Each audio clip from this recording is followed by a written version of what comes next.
Good afternoon. 12:53 up there, 11:53, 11:54 down here.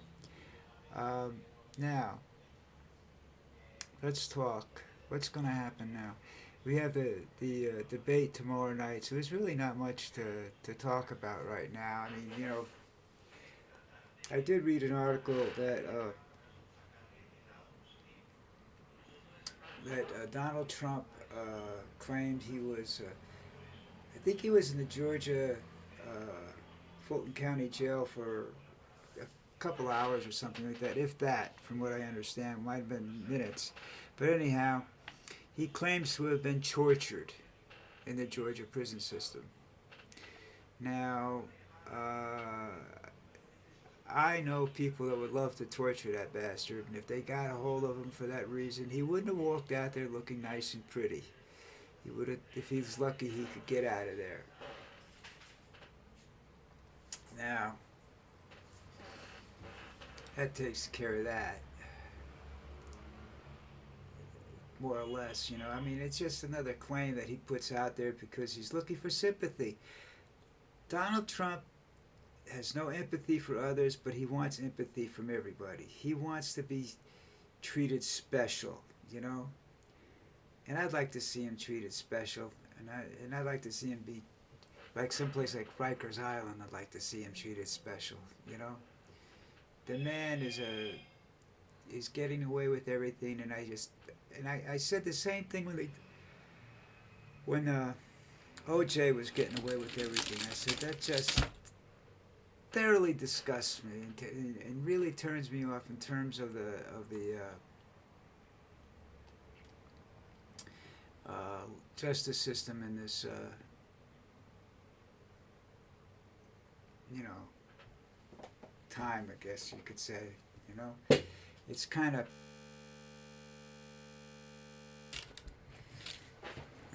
it's kind of disgusting when you think about it. People get away with this if they have money, and that's the problem with our court system. It's not that innocent people just go to jail. Innocent people go to jail because they can't afford the attorneys that are smart enough to do research on DNA or this, that, or the other thing. Not saying that the people who get convicted are all guilty or innocent.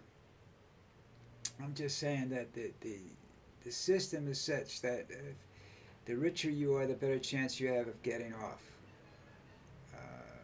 It's like banks. When they were talking about the banks that were failing and everything, and they bailed out these banks because they were too big to fail, theoretically. Well, that's the same thing. If you're rich, you're too big to go to jail, you know? Or if you do go to jail, you don't go sit in, uh,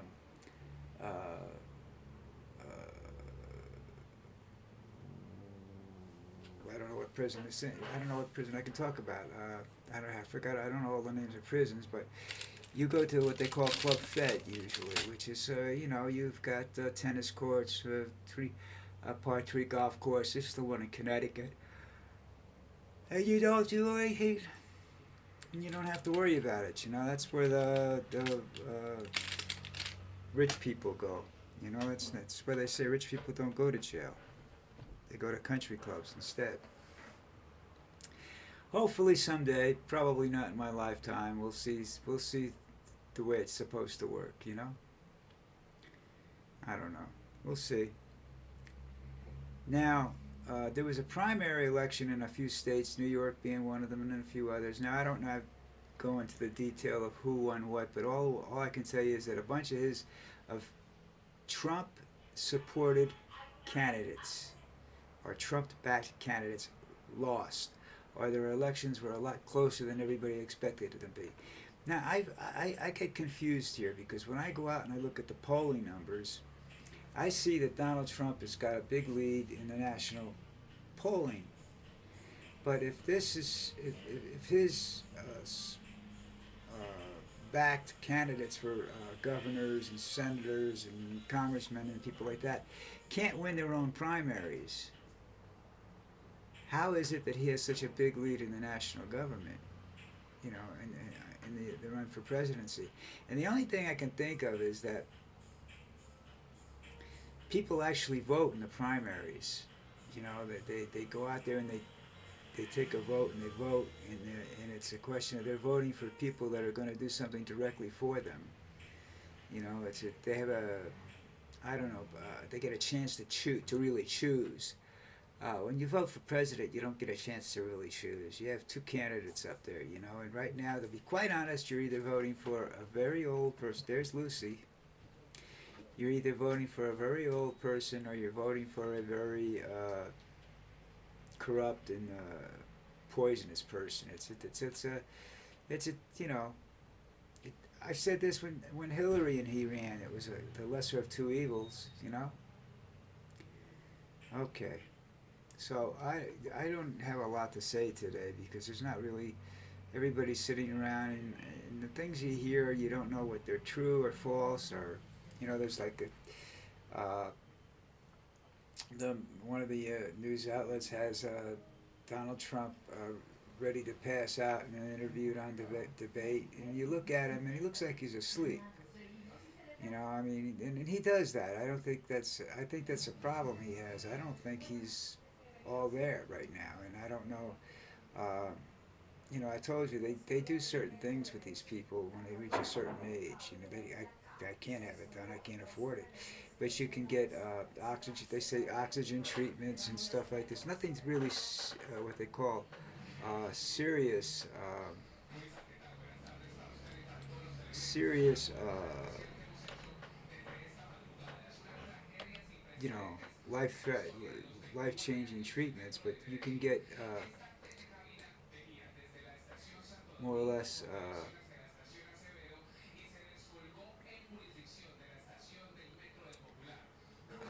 Temporary relief. You know, it's like taking an aspirin for a headache. You get temporary relief. Uh, you know, you see all this crap and don't know whether you know you want to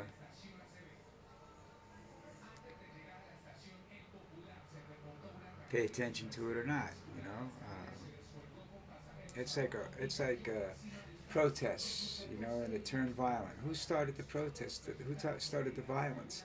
I mean, I I've seen it, and I know for a fact that you know some in some cases, way back when, you know, the anti-draft movement went out, there were professional agitators in there.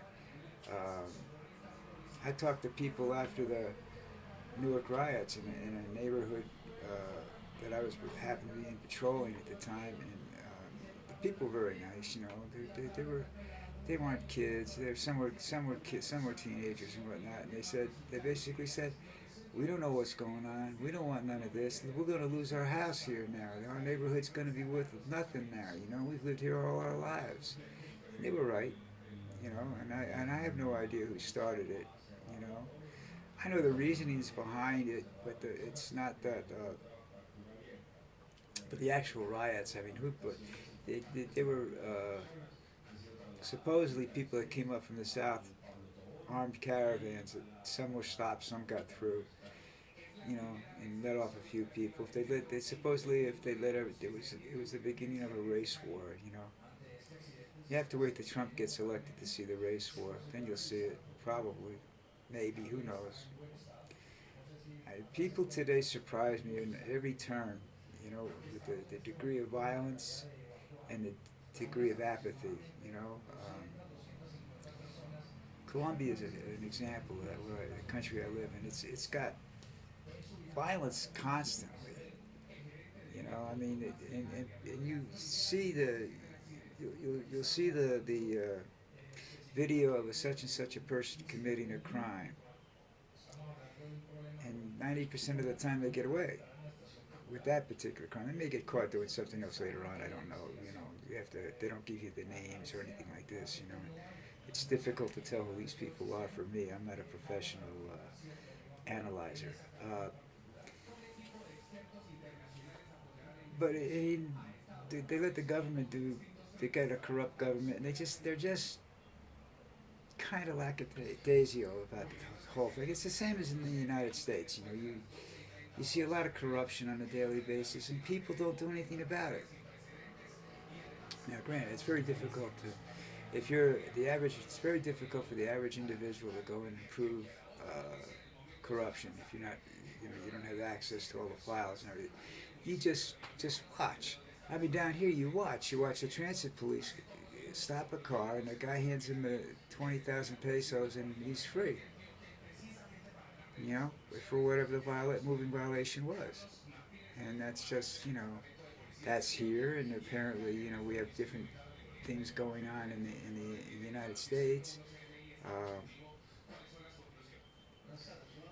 Police are handicapped to a certain degree. I mean, back in the 50s, these guys going around, drug dealers are going around doing the stuff that would either get their jaws busted, their heads beat in, or shot and killed and thrown in a sewer. But here they get lawyers and everything else, and it's so difficult they make proving somebody guilty very difficult. And I understand that, and that's a good thing in some cases, and it's a bad thing in other cases. It's a good thing in a murder trial. It's a bad thing in a drug trial. You don't have to put the guy in jail, but if you give him a conviction of some sort and he gets caught again, then you can put him away for a while. But I don't know.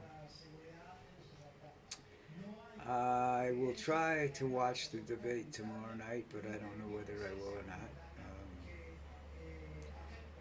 I find that they're very boring, and I don't understand everything they're talking about, to be quite honest with you. And I don't see Trump. I don't see Trump spending all night in the debate. I see him walking out early on, maybe. We'll see. Anyhow, we had a storm come through last night down here. Unbelievable. Then early this morning, there was an accident on a cable car that goes up the mountain, which should be right over there. And I've been on several times going to the top of that mountain on this cable car, and one car fell off and caused another car to almost fall off. I don't know what happened. They're not really releasing all the information yet, but one person died and 20 people were injured. Needless to say, I will not be taking that cable car anywhere in the near future, because it's supposed to be inspected, and they do it every couple of months or something like that, or once a month or something. They shut down for a while, or they shut it down for a month, and they do the whole thing. And apparently, whatever they do didn't work this time. They missed something, And that's not something when you've got people hanging hundreds of feet in the air, you don't want to miss anything. So that happened. There was a couple of avalanches last night because of the rain, and it just made a mess. First of all, we didn't get any flooding here because the rain was coming by like it was being driven by hugely powerful winds, and they just went like right through here. And just trees bent, but they didn't break. At least not the ones around in front of my house. I have yet to go to some other places to check where there was been some damage, and there were a couple of damaged trees, and I think they might have come down last night. But like I said, we get hurricane-type storms down here for showers, But it rained all night, so it's just our rainy season. All right, listen, I'm going to take off. Going to have lunch with my wife, and then I'm going to take my dog, Lucy, for a walk. It's sleeping back behind me. You see her back there now, right? She's actually making an appearance every once in a while now. She's a good dog. She's a great dog, and I have to try and do something for her if something happens to me. I don't know what I'm going to do, because Ruby's not a dog person. Okay. We will see you all later.